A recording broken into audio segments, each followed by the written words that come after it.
दोस्तों स्वागत है सभी का exam with MS YouTube channel पर। हाफ ईयरली पेपर चल रहे हैं और इसी क्रम में आज हम लाए हैं एक महत्वपूर्ण पेपर क्लास 9th एसएसटी सामाजिक विज्ञान कक्षा 9 का जबरदस्त मॉडल पेपर। ऐसा ही पेपर आपको आपके हाफ ईयरली एग्जाम में मिलने वाला है, इसलिए वीडियो को एंड तक जरूर देखना।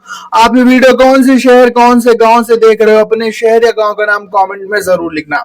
यूपी बोर्ड में अर्धवार्षिक परीक्षाएं चल रही हैं। इसके अलावा यूपी बोर्ड के अलावा भी अगर आप किसी बोर्ड के छात्र हैं, जैसे MP board, Bihar board, Rajasthan, Haryana, Chhattisgarh, Punjab, Gujarat, कोई सा भी बोर्ड हो, सभी के लिए इंपॉर्टेंट टॉपिक्स यहाँ पर इस पेपर में होने वाले हैं। तो चलो शुरू करते हैं। सबसे पहले आप यहाँ पर देखेंगे 70 नंबर का पेपर है, क्लास 9 सामाजिक विज्ञान यानी SST social science social studies. 15 minute बच्चों पेपर पढ़ने के लिए दिए जाएंगे। पेपर खंड आ और खंड बा में विभाजित है। खंड आ में 20 नंबर के बहुविकल्पी प्रश्न हैं जो कि ओएमआर शीट पर करने हैं, ठीक है। खंड बा में 50 नंबरों के वर्णनात्मक प्रश्न है जो वर्णनात्मक 1 और वर्णनात्मक 2 और मानचित्र संबंधित प्रश्न है। प्रत्येक प्रश्न के जितने नंबर है उसके सामने लिखे हुए हैं। दिए गए मानचित्र को उत्तर पुस्तिका से जरूर मजबूती से आपको बांधना होता है। पहला प्रश्न, लुई 16वां फ्रांस की राजगद्दी पर कब बैठा? 1774, 75, 76, 77। दोस्तों यहाँ पर हम आपको सॉल्व नहीं कराएंगे, पीछे भी मैं इस तरह के ढेर सारे पेपर सॉल्व करा चुका हूँ। इस वीडियो में मैं आपको सिर्फ पेपर दिखाने वाला हूं कि कैसा पेपर यहाँ पर बनने की पूरी संभावना है।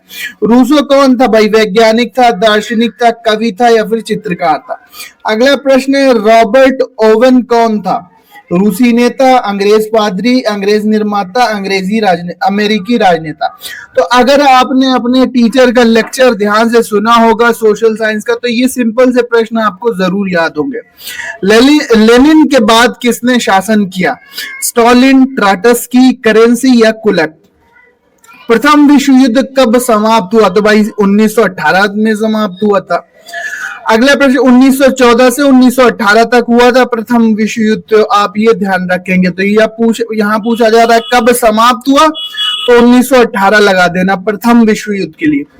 डेमोक्रेशिया शब्द किस भाषा से संबंधित है? तो लैटिन या फिर यूनानी होगा, एक बार चेक कर लेना। सामाजिक आर्थिक समानता के समर्थक कौन है? तो समाजवाद है। महान दार्शनिक वोल्टेयर ने किस देश की क्रांति को प्रभावित किया था? वोल्टेयर किस क्रांति से संबंधित है? अमेरिकी क्रांति, इंग्लैंड की क्रांति, रूस की क्रांति या फिर फ्रांस की क्रांति? लोकतंत्र में संप्रभुता निहित होती है। लोकतंत्र में संप्रभुता कहाँ निहित होती है भैया? जनता में निहित होती है, ठीक है। कहाँ पे निहित होती है? जनता में निहित होती है। सारी शक्ति कह लो, संप्रभुता कह लो, ये सब कहां पर होती है? जनता में होती है। कार्यपालिका कार्यों का संचालन करती है, ठीक है। और राष्ट्रपति कार्यपालिका का प्रमुख होता है और प्रधानमंत्री कार्यपालिका का वास्तविक प्रमुख होता है। भारत का संविधान कब लागू हुआ? तो भैया 26 जनवरी 1950, ऑप्शन सी करेक्ट है। किस राज्य की तट रेखा सबसे लंबी है? तो गुजरात की सबसे लंबी है। भारत का क्षेत्रफल कितना है? तो भारत का क्षेत्रफल है यहाँ पर 328,263 वर्ग किलोमीटर। ये पहला वाला ऑप्शन सही हो जाएगा, पहला वाला ऑप्शन सही हो जाएगा। अगला प्रश्न लेते हैं, एक बार चेक कर लेना यहाँ पर डाटा कुछ मिस हो, वैसे यहाँ पर ये 99% ये वाला ऑप्शन सही। माउंट एवरेस्ट की ऊंचाई 8,848 मीटर, पहला वाला ऑप्शन सही है। भारत में बहने वाली सबसे लंबी नदी कौन सी है? तो भैया सबसे लंबी नदी है गंगा, ठीक है। सबसे लंबी नदी है गंगा, 2525 मीटर की गंगा है, 2525 मीटर की गंगा है, तो सबसे लंबी नदी है भारत की। अगला है, ग्रीष्म ऋतु में उत्तर की मैदानों में बहने वाली पवनों को क्या कहते हैं? तो उत्तर भारत में उत्तरी मैदानों में बहने वाली पवन को लू कहते हैं, जो कि गर्मियों में चलती है गर्म हवा। वह कौन सा विकसित देश है जिसके पास कोई प्राकृतिक संसाधन न होने के बाद भी धनी है? तो भैया जापान में प्राकृतिक संसाधनों की कमी है, लेकिन अपनी मेहनत से वो धनी बना हुआ है। किस अर्थव्यवस्था का सर्वाधिक श्रम अवशोषक क्षेत्र है? किसी अर्थव्यवस्था का सर्वाधिक श्रम अवशोषक क्षेत्र है तो कृषि। कृषि एक ऐसा क्षेत्र है जो कि सबसे ज्यादा श्रम को अवशोषित करता है, सबसे ज्यादा श्रम की आवश्यकता उसमें पड़ती है। अर्थव्यवस्था में जनसंख्या को शामिल किया जाता है परिसंपत्ति के रूप में, धन के रूप में, मूल्य के रूप में, या इन सभी के रूप में? यहाँ पर इन सभी के रूप में आप लगा सकते हैं। विनिर्माण उद्योग किस क्षेत्र के अंतर्गत आते हैं? तो हम जानते हैं प्राथमिक क्षेत्र में कृषि, द्वितीयक में विनिर्माण और तृतीयक में सेवा क्षेत्र होता है। पालमपुर गांव में मुख्य क्रिया कौन सी है? तो एनसीईआरटी के चैप्टर के अनुसार पालमपुर में कृषि का जो कार्य है, कृषि या फिर शायद पशुपालन, एक बार चेक कर लेना, कृषि ही है। तो वहां पर पालमपुर में कृषि मुख्य व्यवसाय बताया गया। अब भैया लिखने वाले प्रश्न आ जाते हैं, और लिखने वाले मोस्ट इंपोर्टेंट प्रश्न है जो कि आपको अच्छे से लिखने हैं, इनका सही से उत्तर देना है।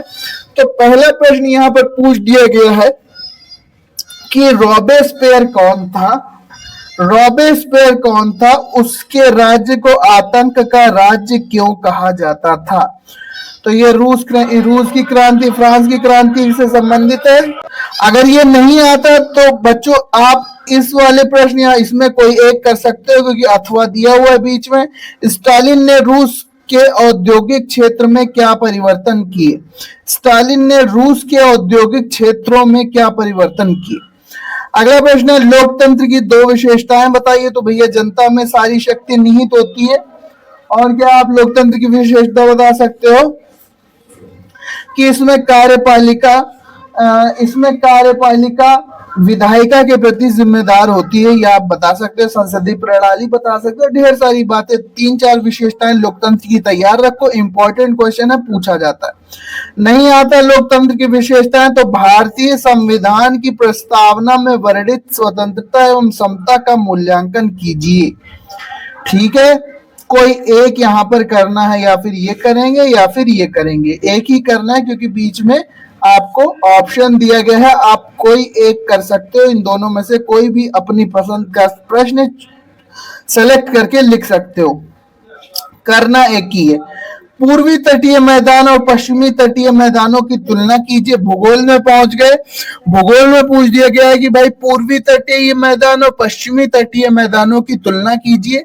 अच्छी खासी आपको तुलना इजीली बुक में मिल जाएगी। बढ़िया टॉपिक है, आता ही आता है, तैयार कर लेना।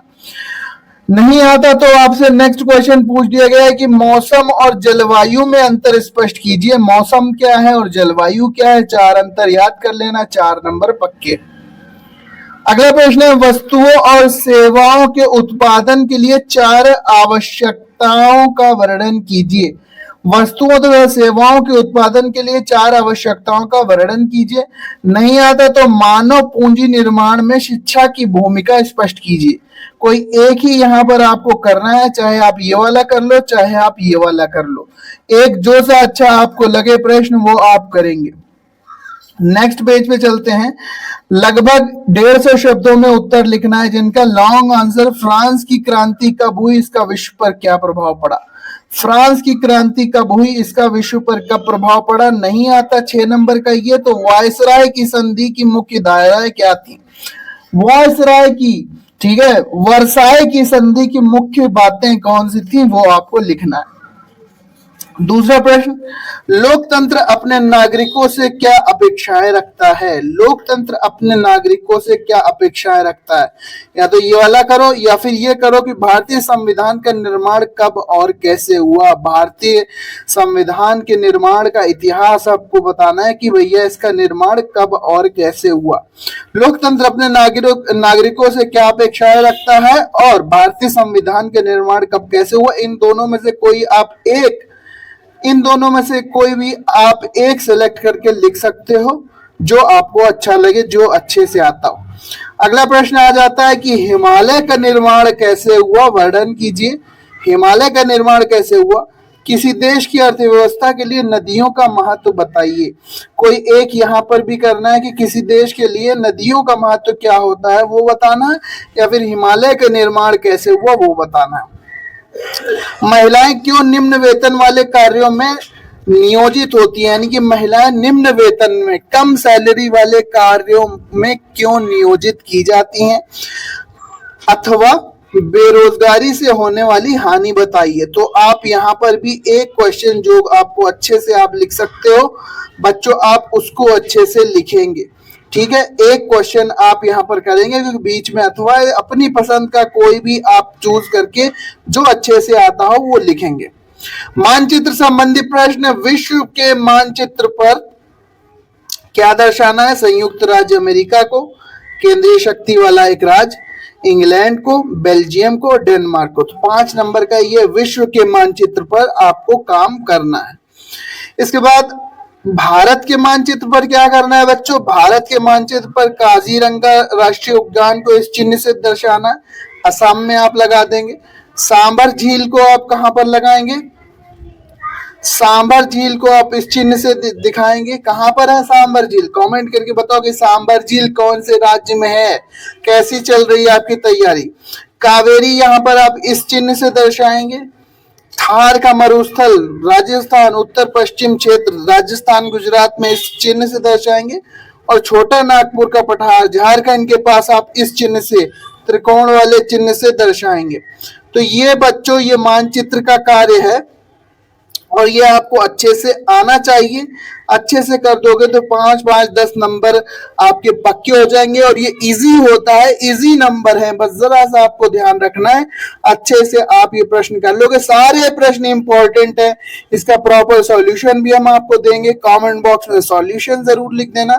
बाकी इसका पीडीएफ आपको हमारे टेलीग्राम चैनल पर मिलेगा, टेलीग्राम का लिंक डिस्क्रिप्शन में मैं दे रहा हूं, उसको ज्वाइन कर लेना। बाकी जिनके हाफ ईयरली पेपर हो चुके हैं वो हमें डिस्क्रिप्शन में दिए गए व्हाट्सएप नंबर पर अपने पेपर भेज सकते हैं, उसका पूरा सॉल्यूशन दिया जाएगा और उनका नाम और शहर का नाम भी शाउट आउट दिया जाएगा, यानी उनका नाम वीडियो में लिया जाएगा। मिलते हैं नेक्स्ट वीडियो में। आप ये वीडियो कहां से देख रहे थे, कौन से शहर से देख रहे थे, अपने प्यारे शहर का नाम कमेंट में जरूर लिखना। मिलते हैं नेक्स्ट वीडियो में। वीडियो देखने के लिए धन्यवाद। पढ़ते रहो, आगे बढ़ते रहो।